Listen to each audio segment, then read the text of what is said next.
이제 함께 설문지 오해교리 가운데 계속해서 이어져서 인간의 전적인 타락이라는 부분을 함께 살펴보겠습니다.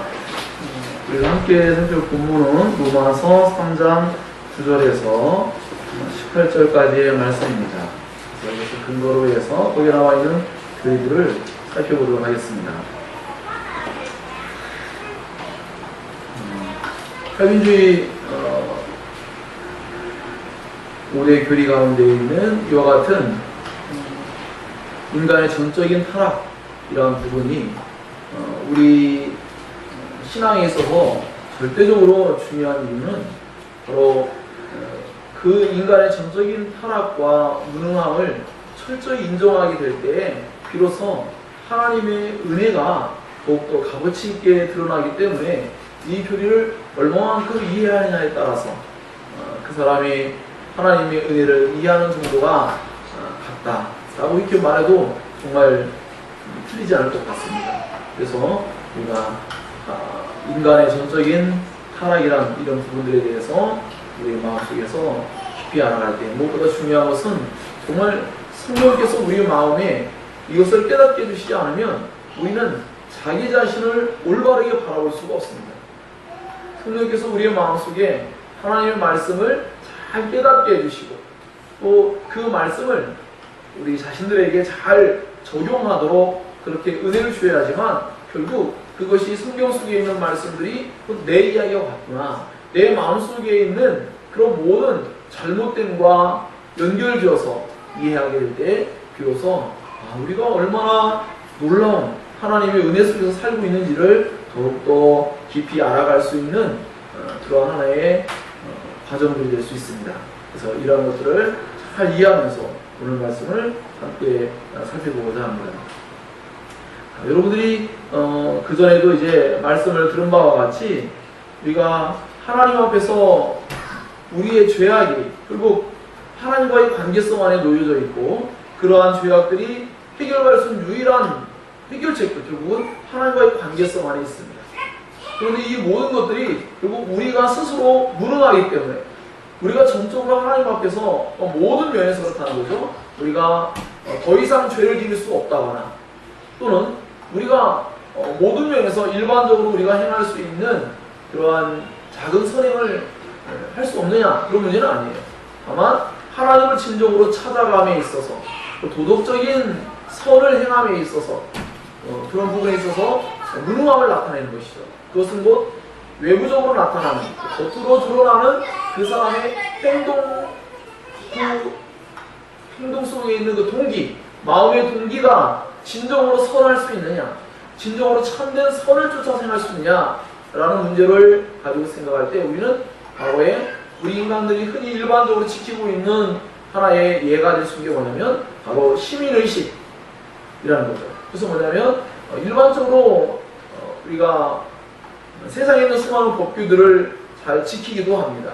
왜 그러겠지만 결국 어떠한 순간순간마다 대응하는 것이 아니고 하나님의 영원한 작정, 하나님께서 영원한 원래 본의, 원뜻을 바꾸심이 아니라 원래의 의도 속에서 우리를 구원하시고자 하는 하나님의 계획을 이 땅 가운데에서 우리 인간이 역사 속에 살고 있기 때문에 하나의 지평 안에 놓여 있어요. 이렇게. 그렇지만 하나님은 어떤 분입니까? 영원부터 영원까지 존재하시는 분이고 그 모든 것을 오늘 하루로서 바라볼 수 있는 분이에요. 그렇기 때문에 우리는 그 하나님께서 행하신 일들을 우리 입장에서 이해하기는 너무나 어렵습니다. 하지만 적어도 우리가 성경에서 우리에게 말씀하신 대로는 이해해야 합니다. 그리고 그것을 따라가면 됩니다. 그러기에 부족함이 없어요. 그러나 그 이상의 것들, 성경에서 말하지 않은 것들을 알려고 하는 것은 그것은 정말로 어리석은 행동입니다.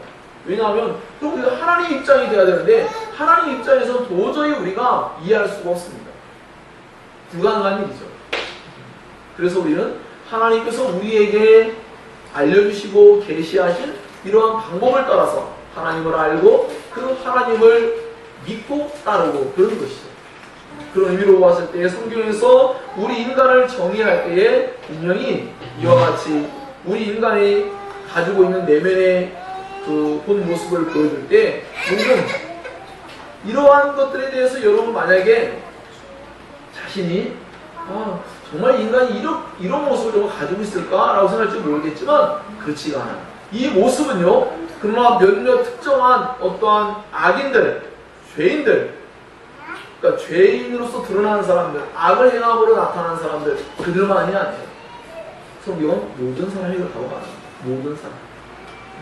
모든 사람이 이런 것들이 표출이 좀 덜 됐을 뿐이죠. 아직 드러나지 않았을 뿐이에요.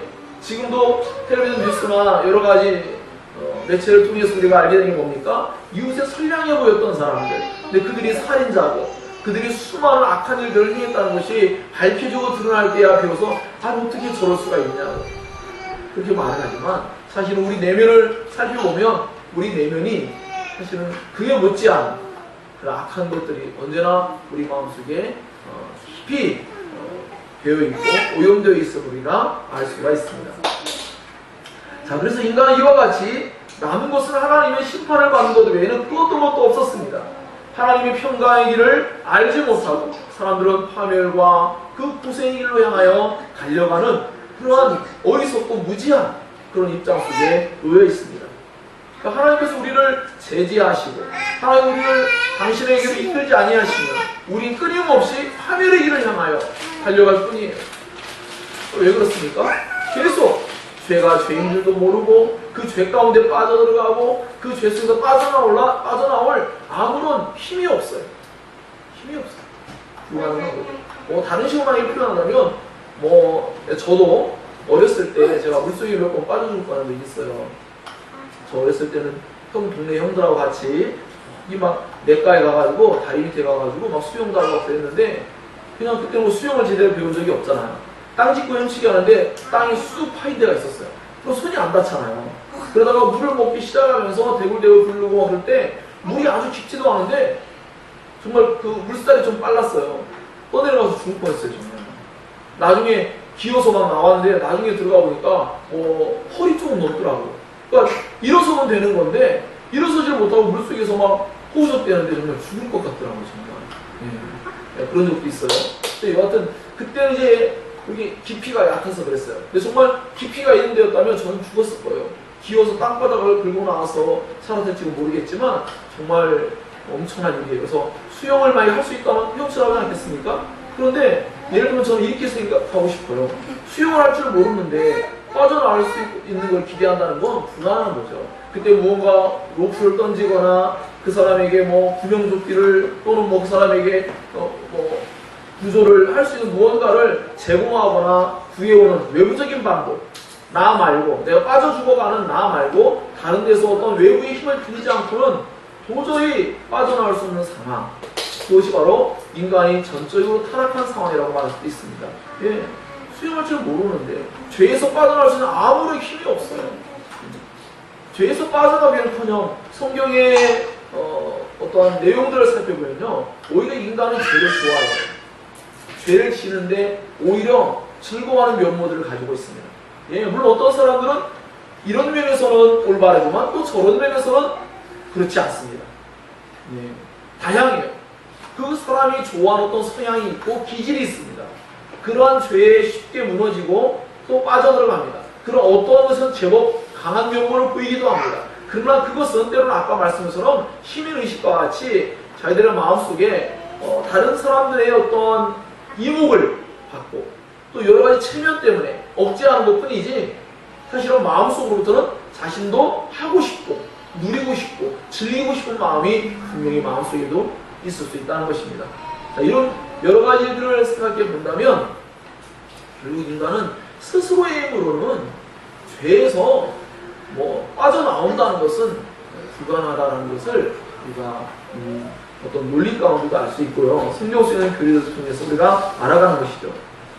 그래서 요한복음 14장 6절에도 보면 내가 곧 길이요 진리요 생명이니 나로 말미암지 않고는 아버지께로 올 자가 없느니라 라는 말씀을 했어요. 예수 그리스도를 통하지 않으면 그리고 구원의 길을 얻을 수 없고 예수 그리스도께로 인도하는 분은 하나님이시라고 했어요.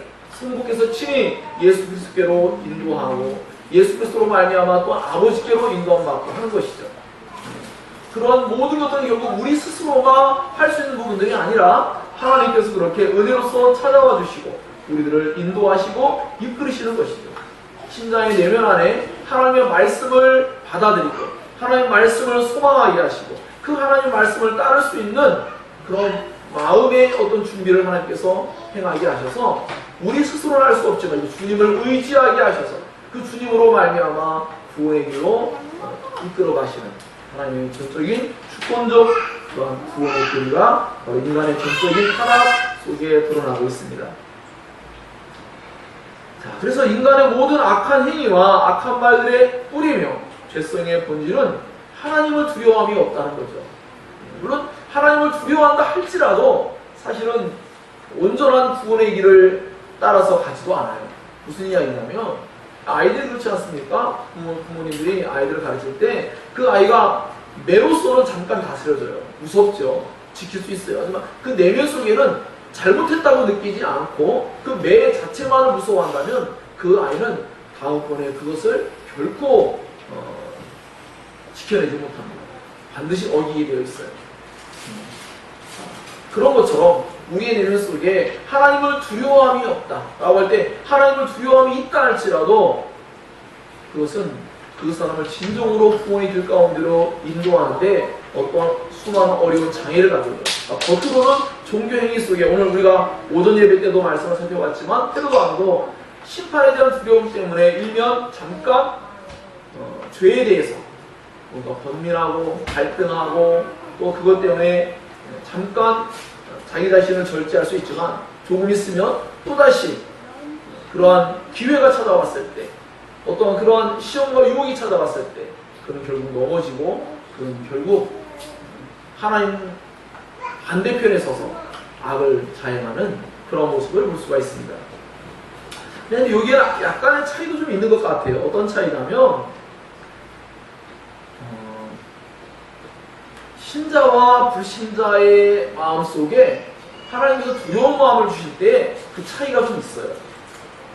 불신자는 단순한 형벌적인 측면에서 그것을 꺼려하고 두려워한다면 신자들은 단순히 형벌과 그 어떤 겪게 될 고통, 형벌, 심판 이런 부분에 대한 하나님께 향한 진노의 두려움도 있지만 한편 마음속에는 그 마음속에서 하나님을 향한 그 구원을 갈망하는 마음속에 그러한 두려움 속에도 하나님께 나아가는 것이 있어요.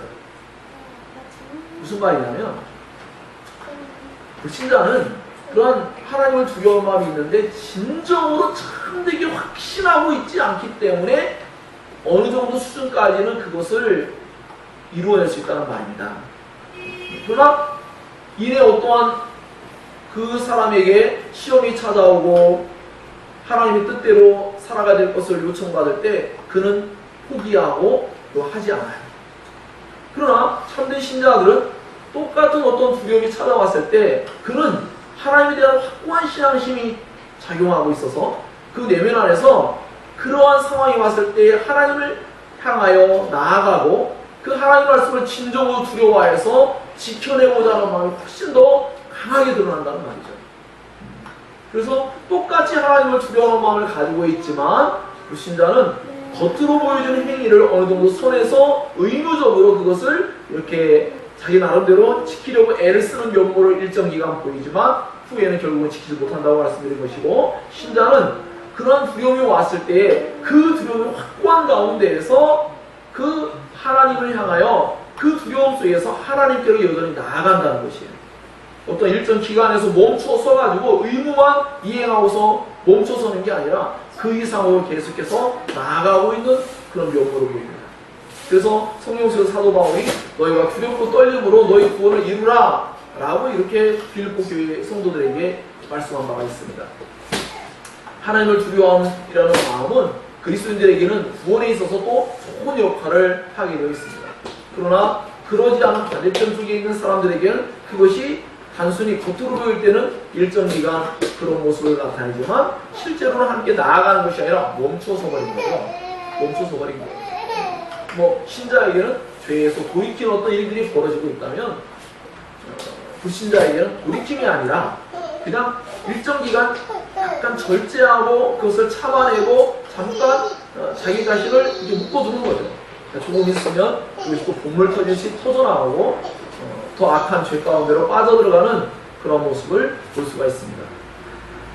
자, 그런 면들을 생각할 때 결국은 인간이 하나님을 두려움이 없다라는 이 말 속에는 두려움이 있다 할지라도 하나님의 전적인 구원의 은혜가 주장되지 않는다면 하나님께로 나아가지 않고 그저 우두커니 멈춰서서 있는 모습에 불과할 수도 있고, 또 하나님을 두려움이 없다라는 말의 또 다른 면은 진정으로 하나님에 대한 두려움이 없기 때문에 죄를 막 짓고 살아가는 모습과도 또 연관을 맺고 있습니다.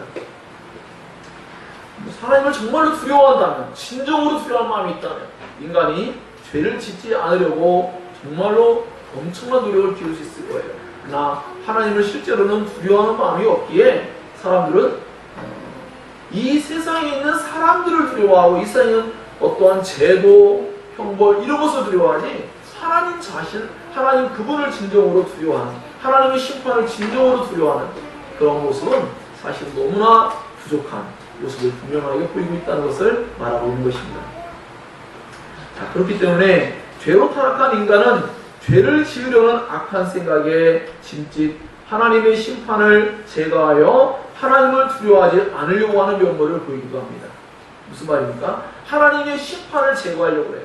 우리가 칼빈의 기독교관에서도 우리가 배운 바가 있지만 이렇게 하나님의 살아계심을 부정할 수는 없어요. 이 세상 온 천지 만물을 바라보니까 분명히 신이라는 존재가 있다는 걸 인정할 수밖에 없지만 사람들은 하나님의 섭리를 인정하지 아니하고 하나님의 그 개입과 간섭 이와 같은 것들을 부정하고 거부하려고 하는 태도를 보이죠. 그래서 그러한 것을 통하여서 무엇을 없애려고 하는 걸까요? 하나님의 심판을 제거하려고 하는 거죠. 우리 인간을 심판한다는 하나님의 그 심판할 수 있는 그 가지고 있는 주권, 권위를 침해하여서 결국은 자신들의 안전을 보장받기를 원하는 그런 마음을 갖게 됩니다. 그래서 하나님을 두려움이 없다라는 말이 이와 같이 연결을 가질 수가 있겠습니다. 하지만 이와 같은 것들은 정말로 눈을 감아버린다고 해서 태양이 없는 것이 아니듯이, 즉 칼빈의 기독교에서 표현된 것이고요. 하나님의 심판이라는 것은 죄인들에게 반드시 시행되는 문제입니다. 그래서 하나님과 하나님의 말씀을 두려워하는 자에게는 구원의 은혜가 베풀어질 것이지만 하나님을 두려워하지 않는 자들에게는 그 두려움의 경건한 은혜가 그들 가운데 있지 아니함으로 인하여 결국 심판의 자리로 끊임없이 나아가는 것이죠.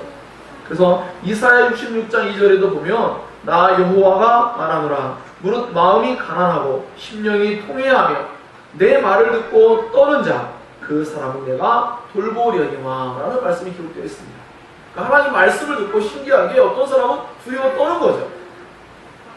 그래서 오늘 우리가 오전 예배 때에도 제자들이 나와서 회개하라고 복음을 전할 때 제자들의 가지고 있는 행색과 몰골은 그렇게 권위를 갖고 들을 만한 입장이 아니에요. 하지만 신기하게도 예수님이 아니라 그의 제자들에 불과한데 불과 얼마 전만 해도 어부들에 불과했어요. 그들은 뭐 학자도 아닙니다. 근데 그들이 나아가서 회개하라, 천국이 가까웠다고 말씀을 증거하는 그 내용들을 듣고 누군가들이 죄에서 돌이키고 또 누군가들이 귀신이 쫓겨나가는 일들이 발생하고 병자들이 치유되는 일들이 벌어지는 이러한 일이 발생했죠. 그렇기 때문에 하나님의 이 전적인 은혜의 교리 속에서 누군가는 하나님의 은혜의 교리를 받아들이고 어떠한 사람들은 두려워 떨 줄 안다는 것이죠. 똑같은 말씀인데 에이 말도 안 돼. 어떻게 저런 이야기가 정말 논리적으로 성립될 수가 있어. 불가능해. 이렇게 하는 사람도 있지만 냉소적으로 보는 사람도 있지만 또 어떤 사람은 그 말씀을 듣고 그래 나는 정말 죄인이야. 난 돌이키고 싶어. 또 인간의 내면 속에 있는 것들을 그 말씀이 탁 그 부분을 깨닫게 해줄 때 그 돌이키고자 하는 마음을 갖는 이런 일들이 발생하기도 합니다. 그래서 수많은 사람들이 회심한 이야기를 들어보면요 정말 심려막측해요. 도저히 그 말씀을 통해서 때로는 어떻게 저렇게 생각할 수가 있지? 라고 하는 듯한 내용을 가지고 뭐 알시스 교수님도 전도서에 있는 말씀처럼 뭐 나무가 털썩 떨어졌는데 마치 자기가 동서남북 가운데 그렇게 정말 의지할 것 하나도 없고 뭐 하나 스스로 할 수 없는 그런 입장에 놓인 자기의 무능력함을 깨닫게 해주는 말씀으로 받아들인 거예요. 우리가 생각할 때는 별 말씀이 아닌 것 같은데 성령이 역사하시면 어떤 상황이 발생할 때 그것들을 깨닫게 해주는 거예요. 예전에 제가 이렇게 시골에서 사역할 때도 뭐 어떻게 하다 보니까 새 한 마리가 죽어 있는데 그걸 보고도 막 무언가를 자꾸 깨닫게 해주는 거예요. 저 자신에 대해서 영적인 상황, 또 인간의 부패함 이런 것들을. 그러니까 일반인 같으면 무슨 생각하겠어요? 아이고 만약에 새를 좀 아는 사람이라면 아유 까마귀가 지금 뭐 무슨 때인데 뭔데 막 생각할 수 있겠지만 하나님과 연관지어서는 아무런 어떤 이해를 갖지 못할 거예요. 그런데 똑같은 것을 바라보는데 어떠한 사람들에게는 그것을 통하여 하나님과 연관지어서 자기 자신을 돌아보게 해주시고 겸손한 가운데로 인도하시고 하나님을 바랄 수 있도록 이끌어 주시는 거예요. 그것이 바로 인간의 전적인 타락 속에 드러난 하나님의 구원의 은혜가 인간들에게 베풀어지는 하나님의 주권적인 은혜이다라는 것을 우리에게 조금씩 알려주는 내용들이 있습니다. 바울은 모세의 그 율법이 구약의 근본이기 때문에 구약 전체를 율법이라고 이렇게 부르고 있는데요. 율법이 말하는 말은요, 율법 아래에 있는 자들에게 말하는 것이죠. 법은 법을 지키지 않는 사람들에게 말하는 거죠. 그죠? 법을 잘 지키는 사람들에게는 법 이상을 지킨 사람들이 있잖아요. 아, 이건 정말 내가 해서는 안 돼. 길거리를 다닐 때에도 횡단보도 우리 무단으로 많이 하잖아요. 근데 어떤 사람들이 반드시 또 이렇게 그 횡단보도를 지키고 싶어 하는 마음을 갈 수도 있잖아요. 그렇죠? 잘 지키는 사람들에게는 대수롭지 않아요. 그러나 안 지키는 사람들이 어느 날 무서운 것이 될 수 있습니다. 어떤 사람들은 무단횡단하다가 교통사고를 당하기도 하고 어떤 사람들은 최근에는 뭐 그런 일이 별로 없지만 이렇게 무단횡단하는 것도 이제 범칙금을 부과하고 경찰의 눈을 띄어서 부끄러움을 당하고 하는 일들도 있습니다. 결국 법이라는 것은 법 아래 법을 지키지 않는 사람들에게 권세로서 어떤 힘있게 능력을 발휘하는데 이와 같이 율법이라는 것은 온 세상 사람들로 하여금 하나님의 심판 아래에 모든 걸 두게 만듭니다. 모든 사람들의 입을 막아버리는 역할을 합니다. 율법의 행위로서는 하나님께 의롭다고 인정받을 만한 유체가 아무도 없게 되는 것이죠. 그러니까 하나님께서 말씀하신 율법이라는 기준을 통과해야 돼요. 그런데 하나님 말씀하신 율법이라는 기준을 놓고 보았을 때 모든 사람들은 아무도 자격이 되지 않아요. 철저하게 다 자격 미달이에요. 율법이라는 건 죄를 밝혀주는 것이죠. 아, 이것이 잘못됐습니다. 이것을 하면 안 됩니다라는 걸 알려주는 거잖아요. 그렇죠? 무엇을 해라, 하지 말라. 하라는 것도 안 하면 죄가 되고요. 또 하지 말라는 것도 하면 죄가 되는 거지 않습니까? 근데 그러한 율법의 기준을 모두가 만족스럽게 지킬 수 있는 능력이 인간에게 없기 때문에 결국 율법의 그 잣대로 만약에 된다면 모든 사람은 하나님의 심판을 받아야만 하는 것이죠. 아무도 예외가 없습니다. 그래서 율법으로는 죄를 깨달을 뿐이고 율법 자체로는 죄 아래에 있는 그런 유대인들을 의롭게 할 수가 없었습니다. 그것은 단순히 유대인들만의 문제는 아니죠. 그래서 오늘날 우리 모든 사람들에게도 다 똑같이 적용되어지는 그러한 내용들이라고 말할 수가 있습니다. 율법을 준수함으로써 하나님께 의롭다고 여김받을 사람이 아무도 없는 것처럼 또한 율법을 준수할 능력이 아무도 없다는 것도 우리는 온전히 인정해야 됩니다. 이것은 우리들에게 일면 뭔가 암울하고 정말 소망 없고 참 우리에게 비참한 현실을 깨닫게 해주지만 우리 그 속에서 발견할 것들이 있지 않습니까? 우리 힘으로 할 수 없기 때문에 하나님께서 우리에게 주권적이고 일방적이며 무조건적인 사랑을 우리에게 나타내주기 위해서 예수님을 이 땅에 보내주셨고 그 예수를 믿음으로 말미암아 구원에 이르게 하시는 이 놀라운 구원의 은혜를 우리에게 나타내 보이셨다는 것. 우리 그것을 더욱더 확고하게 믿을 수가 있고 그것으로 말미암아 우리의 구원의 근거를 분명하게 우리가 갖고서 신앙생활을 할 수 있기 때문에 또한 인간의 전적인 타락이라는 이런 교리를 살펴볼 때 우리에게 우리의 구원의 은혜를 깨닫게 하는데 큰 유익이 있다는 것이죠. 온 세상 사람들, 모든 사람들이 죄인이기 때문에 모든 사람들이 하나님의 심판을 피할 길이 없는 미래, 이것이 바로 인간이 처한 진정한 현실입니다. 자, 그렇기 때문에 이러한 인간의 죄에 대한 하나님의 심판의 행위는 정당하고 합법적이다라는 소리가 알 수 있어요. 당연한 거 아닙니까? 이 세상에서도 우리가 법을 지키거나 준수하지 않은 사람들을 만약에 법으로서 그 사람을 분명히 통제하고 그 사람을 뭔가 지배한다면 우리는 뭐라고 할 수 없습니다. 왜 그렇죠? 그것이 올바르다고 인정했기 때문입니다. 여기서 말하는 악법을 말하는 건 아니고요. 우리가 말했을 때 좋은 법인데 그 법을 지키지 아니함으로 말미암아 어떤 사람이 벌을 받게 될 때 우리 모두가 동의한단 말입니다. 이와 같이 온 세상 사람들이 모두가 다 범죄자라는 것을 성경이 분명히 밝힐 때 그것을 인정할 때 우리 하나님이 온 세상을 심판한다고 할 때 그것을 합법적이며 그것은 정당하다고 말할 수 있어야 한다는 의미를 지금 여러분에게 말씀드리고 있는 것입니다. 그러니까 온 세상 사람들을 하나님이 심판해도 아무도 할 말이 없어요. 왜냐하면 온 세상 사람들이 죄인이기 때문이죠.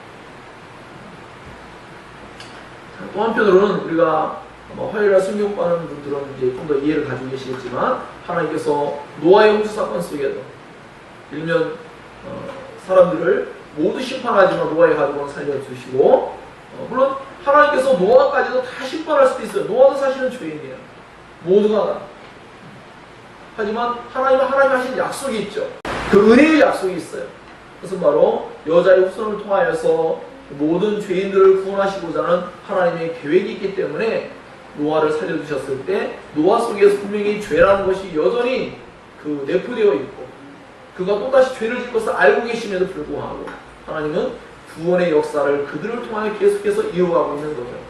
이것을 다른 식으로 표현하면 노아라고 하니까 너무 홀리는 것 같잖아요. 여러분 자신에게 적용해 볼까요?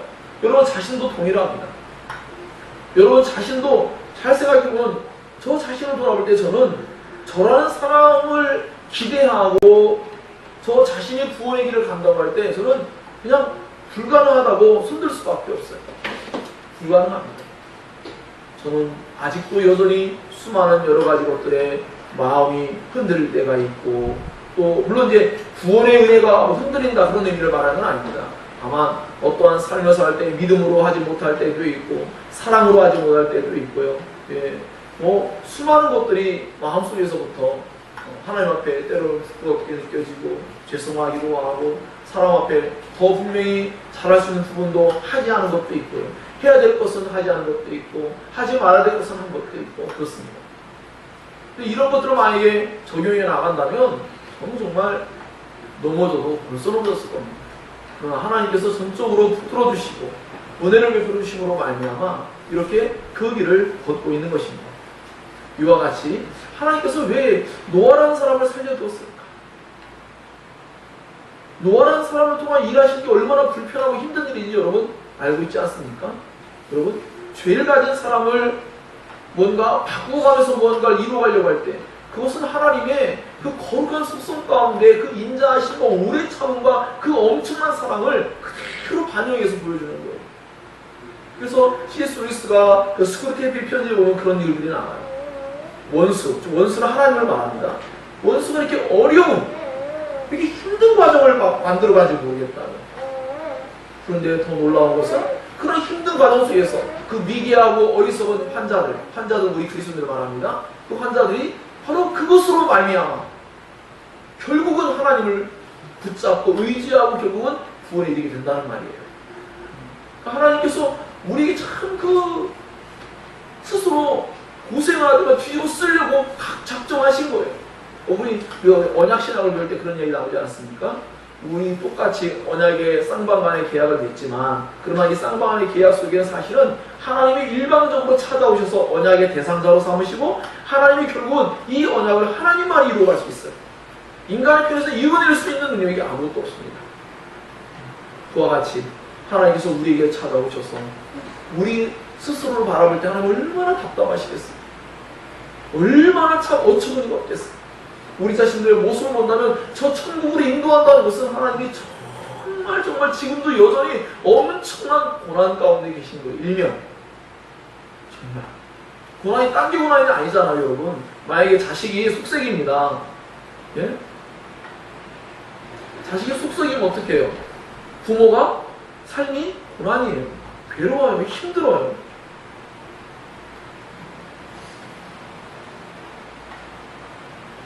그와 같이 하나님께서 우리 아버지가 되시는데 우리가 하나님 말씀을 잘 듣지 않고 불순종하고 맨날 엉뚱한 짓 하고 했을 때 그 하나님 아버지가 얼마나 마음이 아프시고 얼마나 괴롭겠어요. 그것이 하나님이 여전히 어떤 의미에서 인간으로 이 땅 위에서 십자가를 대신 짊어지는 인간으로 오시는 자체가 고난이요 성육신이 고난이요 예수님이 이 땅에 삶을 살아가는 자체가 고난이셨고 그리고 십자가를 지는 모든 것들이 고난이셨잖아요. 뿐만 아니라 여전히 하나님은 지금도 우리를 구원의 길로 인도하실 때 여전히 하나님은 어떤 면에서 고난 가운데 계시다라고 말할 수도 있어요. 정말 하나님이 이런 방법들을 택하실까?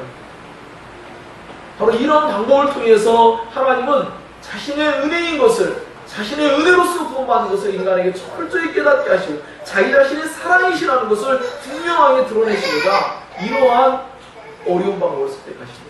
정말 제가 생각해도 만약에 제가 생각하는 방식이 맞다면 제가 하나님보다 지혜로운 거겠죠? 뭘까요? 노아까지 싹 쓸어버리시고 아예 아담과 하와가 죄를 짓기 전 상태에 또 다른 인류를 창조해가지고 진행하면 뱃속 편하실 텐데 그렇게 하지 않는 이유가 하나님 자신은 하나님이 하신 말씀을 바꿀 수 없어요. 하나님은 거짓말할 수 없어요. 하나님은 하나님 말씀하신 것을 절대로 돌이켜서는 안 되죠. 그래서 하나님은 우리에 대한 구원을 이미 약속해 주셨습니다.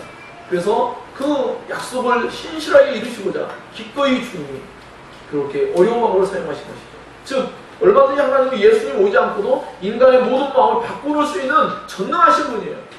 그러나 예수를 보내신 것은 하나님의 약속을 지키심이요 그 약속을 통하여서 우리 인간을 사랑하심을 드러내시고 그 가운데서 우리 인간들이 하나님이 우리들을 사랑한다는 걸 통하여서 하나님께로 향한 진정한 자발적인 순종을 이뤄내고 그 사랑에 감동되어서 하나님의 뜻을 기쁘게 행할 수 있는 그러한 사람으로 바꾸고 가기를 정말 원하셨어요. 그냥 마치 로봇과 같이 그냥 이렇게 사람들의 마음을 확 바꿔버리는 그러한 그 편리성을 말하는 게 아니라 하나님은 진정으로 하나님의 형상을 따라 지음받은 우리들에게 전인격을 다하여서 그분이 우리 스스로가 하나님을 진정으로 기뻐하고 즐거워하고 그분을 사랑하고 그분께 진정한 자발적인 헌신을 하기를 주님이 원하시는 것입니다. 그것 통해서 진정한 사랑을 이루어가기를 원하시는 것이죠. 이런 면모를 보았을 때에도 여전히 우리 인간이 하나님 앞에 전적으로 타락되어 있다는 그 부분이 하나님의 전적인 구원의 은혜가 절대적으로 필요함을 우리에게 알려주는 또 하나의 중요한 단서를 우리에게 제공해주고 있습니다. 그래서 모든 사람이 죄를 지었기 때문에 모든 사람은 하나님의 심판 속에서 모두가 다 입이 다 갇히게 될 거예요. 무슨 말을 할 수 없어요. 왜? 성경에 보니까 모든 사람들이 자기 혀로 자기의 죄를 자백할 거예요. 부끄러울 정도로 자기 속에 내면에 있는 모든 죄들이 끄집어내질 때 얼마나 부끄럽겠습니까? 또 하나님의 율법이 옆에서 계속하여 그러한 모든 것들을 죄를 다 정한다면 입을 딱 다물 수밖에 없을 거예요. 왜? 꺼낼 때마다 다 죄밖에는 드러날 게 없기 때문입니다. 아무도 하나님 앞에 핑계할 수 없고 아무도 항변할 수 없고 오직 죄인을 공정하게 심판하시는 하나님의 심판만이 정당화될 수 있을 뿐이라는 것을 우리는 깨닫게 됩니다. 율법은 그러므로 인간의 죄의 문제를 절대로 행위로서 극복할 수 있는 그 어떠한 기능을 수행할 수 없습니다. 율법은 죄를 깨닫게 하는 것뿐이죠. 율법은 물론 하나님께서 만드셨기 때문에 선한 거예요. 인간이 타락했기 때문에 율법이라는 것이 마치 어떤 일면 나쁜 어떤 기능들을 발휘하는 것 같지만 그러나 그 율법은 우리를 사랑해서 칼빈이 기독교에서 말씀한 바와 같이 그렇게 사랑의 울타리와 같아요.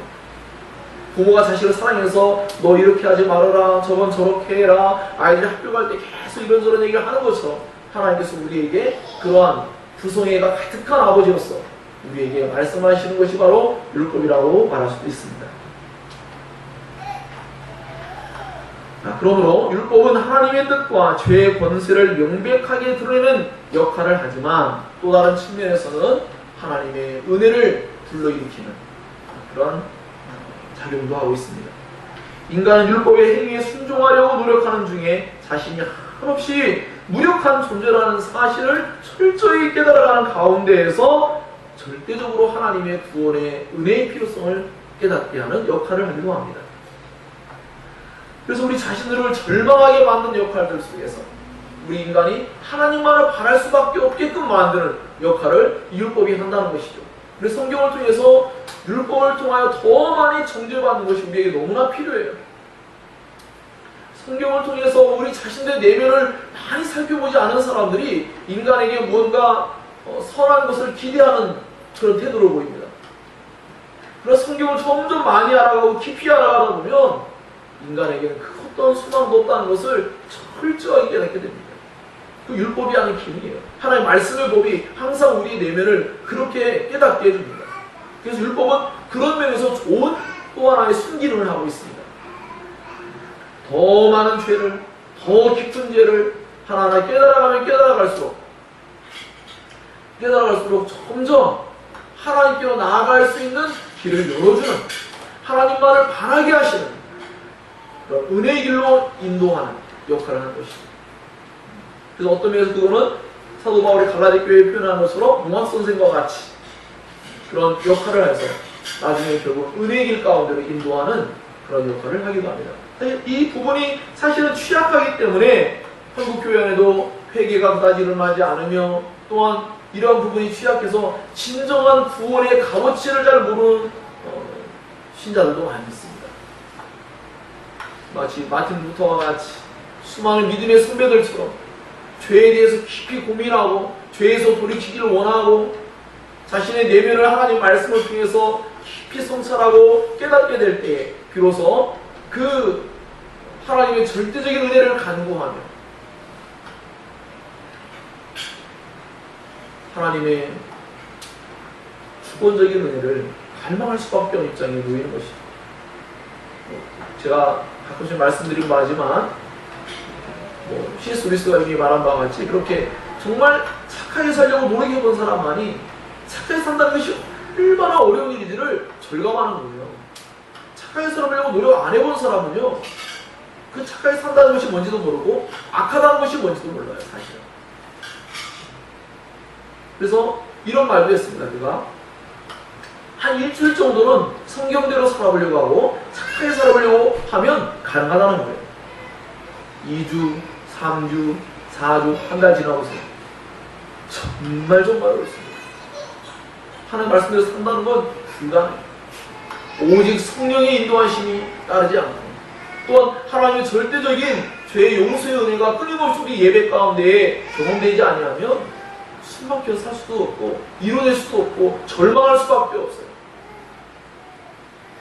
그래서 인간의 무능함을 깨닫고 거기서 또다시 은혜의 길이 열리는데, 바로 인간의 전적인 타락과 총체적인 부패 속에서 드러나는 그 무능함, 그것이 하나님의 은혜의 길로 나아가는 좋은 순기능과 역할을 한다는 것을 지금 살펴보고 있습니다. 자, 그래서 인간은 이와 같이 인간 외에 그 외적인 그러한 어떠한 존재로부터 오는 구원을 기대할 수밖에 없는 처지에 놓여 있는 것이 인간의 전적인 타락인 부분입니다. 오직 하나님께서 보내신 자 바로 예수 그리스도만이 우리를 죄의 권세로부터 해방시켜 주시고, 예수 그리스도만이 우리를 죄의 지배 아래에서 우리를 구원할 수 있는 유일한 분이라는 것을 더욱더 분명하게 알아가는 그런 내용들입니다. 오늘은 여기까지 하고요. 다음에 또 말씀들을 좀 더 살펴보게 될 텐데요. 앞으로 이 전적인 타락의 이유를 살필 때 이것은 저는 참 제가 하나님의 말씀을 살피면서 알아갈 때에 이것은 우리에게 정말 유익하다고 생각됩니다. 왜냐하면 타락한 이야기를 다룬다고 생각할 때 우리는 무언가 좀 부정적이고 불편함을 느낄 수 있겠지만, 사실은 이것을 통하여 하나님의 은혜를 우리 자신을 참되게 할 수 있고, 칼빈이 기독교에서 말한 바와 같이 하나님을 아는 지식과 우리 인간 아는 지식은 이렇게 얻은 것이 먼저인지 참으로 따지기 어려운 어떤 상황들이 있습니다. 그러나 분명한 것은 하나님을 먼저 알을 때 우리 인간을 알게 되겠죠. 또한 우리 인간의 내면을 하나님께서 알려주시는 방식대로 이해할 때 비로소 진정으로 우리는 우리 자신을 알고 하나님께로 나아갈 수가 있는 것입니다. 그렇기 때문에 오늘 이러한 말씀들을 통하여서 우리가 점점 더 우리 인간의 전적인 타락이라는 이런 부분들이 그리고 성경에서 왜 그렇게 말해야만 됐는지 또 그것이 우리의 실제적인 삶 가운데에서 어떻게 지금 사실은 드러나고 있는지라고 볼 때 오늘 당장 돌아가셔서 뉴스를 보세요. 얼마나 험악하고 얼마나 비참하고 얼마나 무서운 일들이 이 세상에 벌어지고 있는지. 근데 그 사람들도 어릴 때부터 나는 커서 그런 엄청난 범죄 될 거라고 생각하는 사람이 있습니까? 그렇지 않아요.